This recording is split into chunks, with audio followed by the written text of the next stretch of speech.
Hi everyone, welcome to Roll for Initiative. I'm Ryan. Normally it's Dawn who brings you the DM diaries, but I wanted to let you know about a game that I just started running. About a week or so ago, I started a game from the Tales from the Loop system. The players are Dawn and our friends Pierce and Alyssa, and I'm running it as the DM.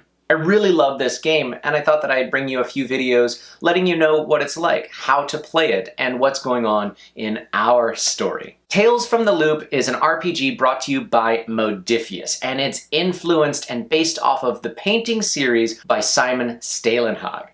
These paintings are really neat. They are sort of classical Northern and Eastern European pastorals, but with mechs and floating cars and technology and sometimes dinosaurs added into the landscapes. Taking inspiration from these paintings, Modiphius created a very fun system, Tales from the Loop, that is set in Sweden in an 80s that never was. Now right now, with all of the resurgence of 80s popularity, the game I think is doing really well and is well suited. We picked up a copy at last year's Gen Con.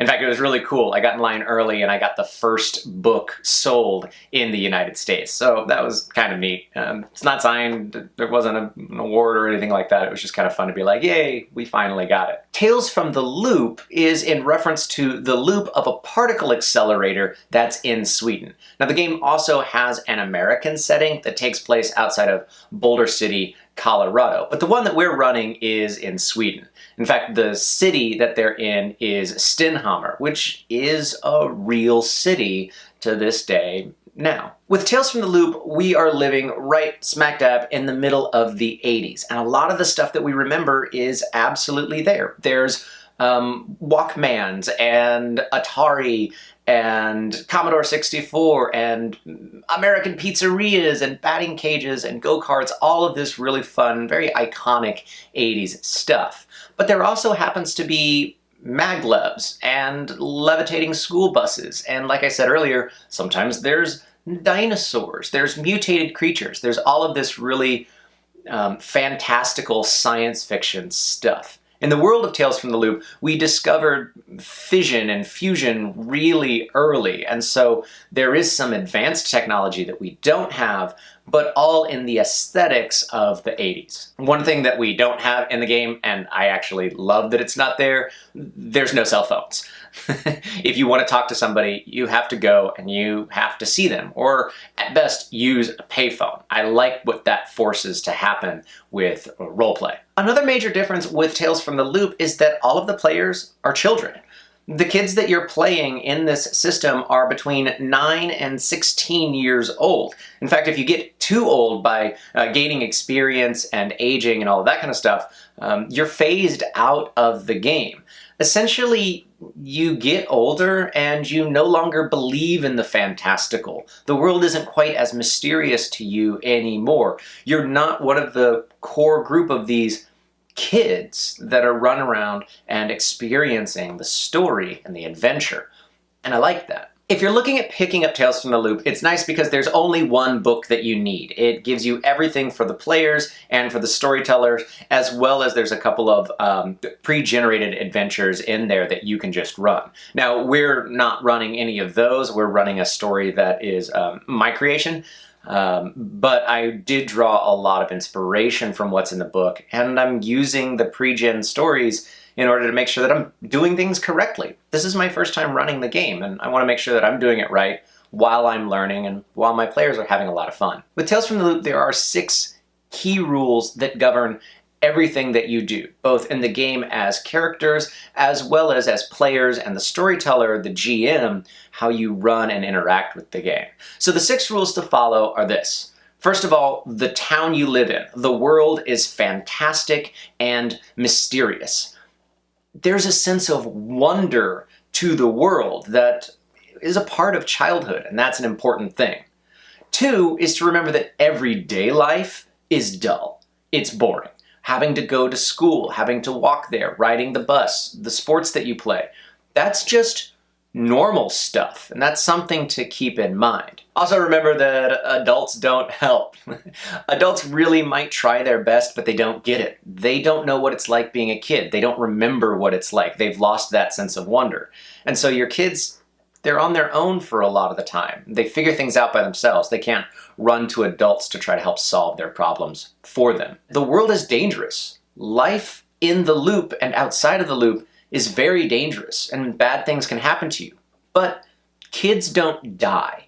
There's a condition they can take on called broken, and it's pretty severe, either physical or mentally broken, but kids don't die. In Tales from the Loop, all of the different things happen scene by scene. These scenes are established either by the GM saying, okay, this is what's going on, or by asking your players, does anyone have a scene they want to play?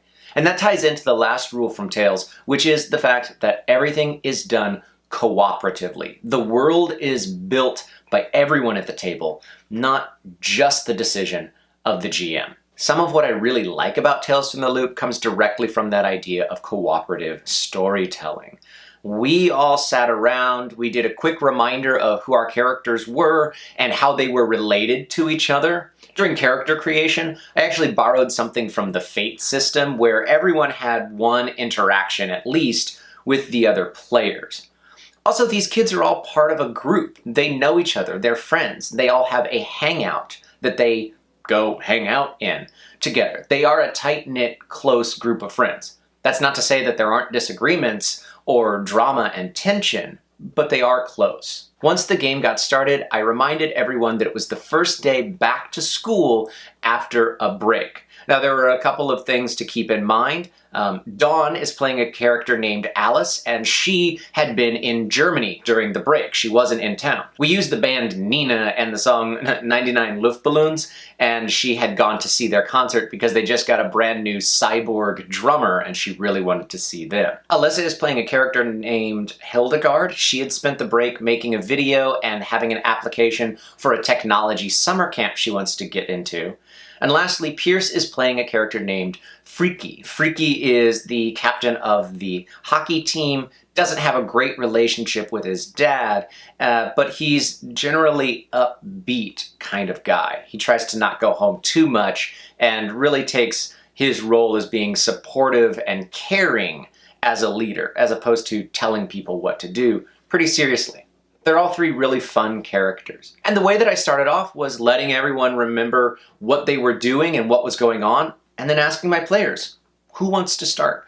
Who has the first scene that they would like to be a part of? It's about an hour before classes start. What would you like to do? That's a part of the cooperative nature. Now, they all started in their own separate towns. We actually began with Freaky. He jumped into things. He knew that he drew inspiration from his relationship with his father and was saying that he was trying to put get some tools into his book bag so that they could go to the hideout and work on it later. It was that little kernel of an idea that he started with, and then I ran with it. All of the scenes are going to draw from your relationships or your pride or the problem that you face as a character. For Freaky, it double-dipped a little bit. The thing that he really wants most of all is for his dad to be proud of him. But it's also a bad relationship. His dad's an alcoholic and hits him.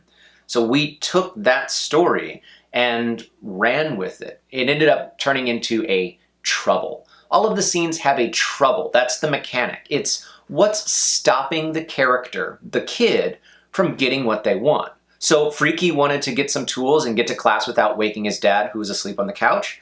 I decided that the trouble was that the family dog showed up, came into the garage, and was making sounds because it hadn't gotten fed last night.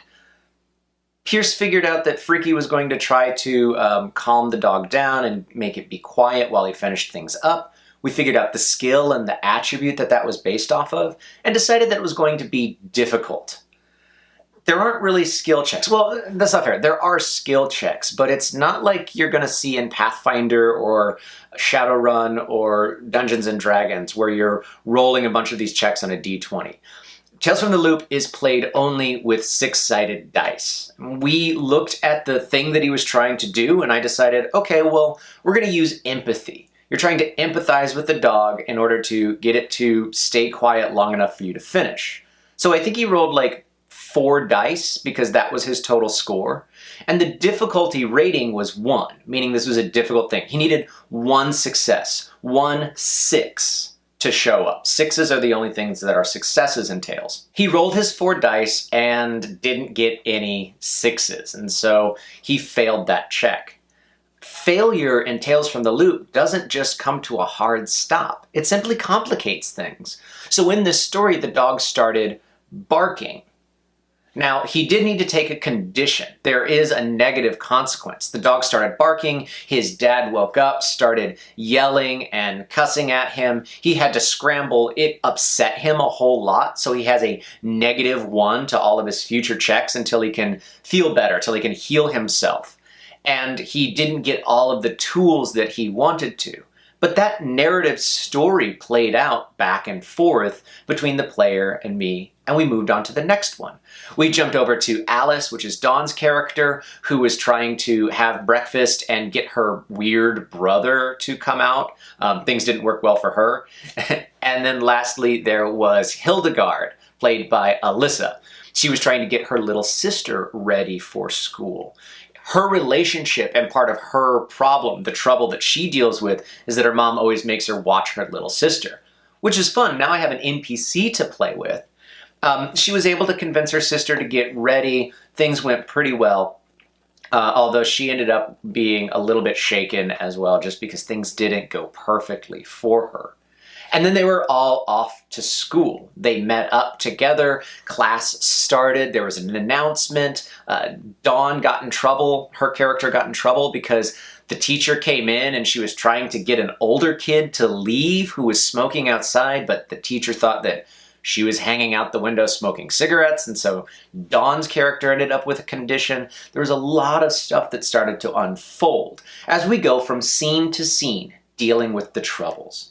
I already talked about the difficulty factor. Basically, there's 3. There's difficult, which requires 1 success, very difficult, which requires 2 successes, and almost impossible, which requires 3 successes. It's a really fun way of doing things, and a lot of the times, people didn't get exactly what they were wanting. The story moved forward, they just got a little bit more complicated. At times, characters were only rolling 2 or 3 dice, or sometimes only rolling 1 because they had some negative consequences from those conditions. Other times, things like Freaky, the hockey captain, who has a really good score as far as his physical strength goes, was rolling 8 dice and was easily able to overcome the trouble that was in front of him. I really enjoyed Tales from the Loop. I'm looking forward to the next session that we're having. So far in this story, there's a missing child and some weird stuff that's been happening all around town. My characters ran off to play a new electronic board game with another one of their school friends, and then woke up in the middle of the forest, covered in cuts and bruises and scrapes. They were being chased by something screaming, and then at the last minute of the game, they found another student who was screaming and yelling and then fell over catatonic. As they were dealing with that, a search party looking for the original missing child found all of them. And we sort of closed off what I'm calling these episodes with the parents very happy to have finally found their children, as well as something that potentially could affect the relationship between Freaky and his dad. His dad showed up, and Pierce's character, when the dad went to go give him a hug, Pierce's character, understandably so, flinched away. But then the dad did give him a hug and was crying because he was so happy he was there, and said, I'm so glad I found you. Never scare me again like that. It was a touching moment because people are flawed, and yeah, his dad's not a great guy, but he's also not an evil villain. I think Tales from the Loop is really well structured to explore these different relationships. I would recommend picking up Tales from the Loop if you're looking for a game system that focuses much more on storytelling. There's not really even a section on combat mechanics. It's just checks back and forth between your characters based on if they're trying to use their speed or agility to get out of the way, or if they're trying to swing a hockey stick or a baseball bat or throw a punch. It's not focused on the numbers nearly as much as a lot of other systems, or the combat, or the skill checks the way we think of them in some of the D20 systems. I love that it's collaborative. I love that all of the players are always involved. Even if their main character isn't there, they're encouraged to roleplay as an NPC and continue to give input in the scene and help shape how it is that's going. It's cooperative in the truest sense of the word. It is collaborative. Everyone is coming together to help build this story. Of course, every once in a while, I had things that I knew were going on, and so I had to sort of shift things away from exactly what the players were asking for and say, well, here's kind of how things can go on. The game is absolutely built on the concept of yes and. Someone brings it up, you agree, and you contribute. As the storyteller, as the GM, I needed to shift things away every once in a while. For example, in the cafeteria at lunchtime, Freaky wanted to be talking to Alice's brother, Magnus, because he's acting weird. And I said, well, unfortunately, Magnus isn't here today. He's been missing a lot of school. You can talk about how weird that is that he hasn't been here, but he can't be right at the table. And my players absolutely yes-anded that shit. They said, yeah, okay, no, that's great. We thought we saw him earlier, but I guess not. Some of the things that might be difficult in your group with Tales from the Loop might also stem from that collaborative storytelling nature. It's really well suited for a group of players that are all in this together and not trying to have any one person take the spotlight or railroad where things are going. And I mean that as the GM as well as some of the players. Also, the game maybe lends itself to splitting the party a lot, and that might need to be on your players more to realize, hey, let's all stay together. But also remember, these are a bunch of kids that are very good, if not best, friends. They're going to want to be together. They're going to want to go hang out at their secret clubhouse. That's one of the mechanics for healing, by the way. The kids help each other out and make each other feel better, either by giving them pep talks or telling them everything's going to be okay, or maybe finding a couple pieces of wood to splint a broken arm. And then you use some of those checks as the trouble and see how well things work out. So have you played Tales from the Loop? Is this something that you're familiar with? Have you seen some of these paintings and you didn't realize that an entire game system was built around them? Let me know what you think and let me know your experiences down in the comments below. And do you want to hear more from Tales from the Loop? I'm trying to figure out exactly what it is that I want to let you know as we continue to play. I can do the kinds of DM diaries where I just let you know basic updates, as well as I can look at what are some of the rules and mechanics, almost a how to play. What are you interested in? Let me know, and those are going to be the kinds of videos that I make. A huge thank you to all of our Patreon patrons, and if you want to be one, for as little as $1 a month, you can get access to early videos, as well as just help us continue to make videos, more videos, and higher quality. A huge thank you to Arby and to Joan, Bryce, Lainey, and Sean. But of course, thank you to everyone, all of you. And if this is your first time, then welcome. I hope you liked the video. Click like and share and subscribe. You can hit the little bell icon and get a notice every time we come out with a new video, or just join us every Tuesday and Thursday. That's when we put out new content. But sometimes we have bonus stuff, so keep an eye out for that. And maybe just go ahead and subscribe. That way you never miss a thing. So I'm Ryan, this is Roll for Initiative, and I'll see you next time.